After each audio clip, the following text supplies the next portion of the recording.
सुवर्णपुर जिला रामपुर खंड बजरंग दल और जे भीम संगठन पक्षर आज हनुमान जयंती एवं भीमराव अंबेडकर जयंती उपलक्षे उभय संघर सदस्य उपस्थित विशाल बाइक रैली अनुष्ठित होईछि।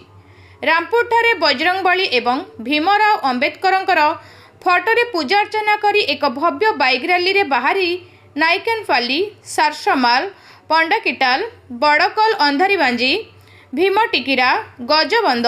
बांकीपाली छक देई रैली रामपुर रे पहुंचीथिला। रैली संगे रामपुर पुलिस उपस्थिति रे अनुष्ठित होइथिला।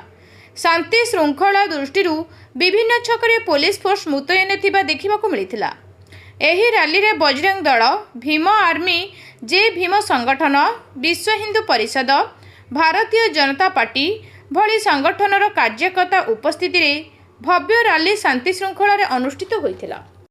इडा इधर हमें टी नियारा ढंग रे रैली करजु कहले वाला हमें संविधान जेतु मानस साहिब कर बर्थडे भी हमर जन्मदिन भी मनोजु संगे हमर जेन गुरु अछन वीर बैरंग बलिंकर भी भव्य हमें दुई जन हमें संविधान भावे साहिब कर भी मानी कर बैरंग बलिंकर दुईटा मानी कर एका संगे इधर रैली बाहर करूछु नुआ हिसाब उठे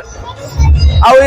इथिरे काना टी अलगा अच्छे बोले हमर इथिरे जाति भेदभाव जेन यादे सब आरे चली से जिनिस के दूर करबा लई बैरंग दल जेन सब वर्ष जेन सबु बेले जेन प्रयास करी चली से जिनिसटा संगे आमे तांकू भी हमर भितरे बैरंग दल के भी जात भेद ना देखे बोली करी आमे संगुड़ा समाज के जणाबा लई चाहूछु। गाम पंडकिटाल मोर नाम जे बैरंगी रिंकुनाथ,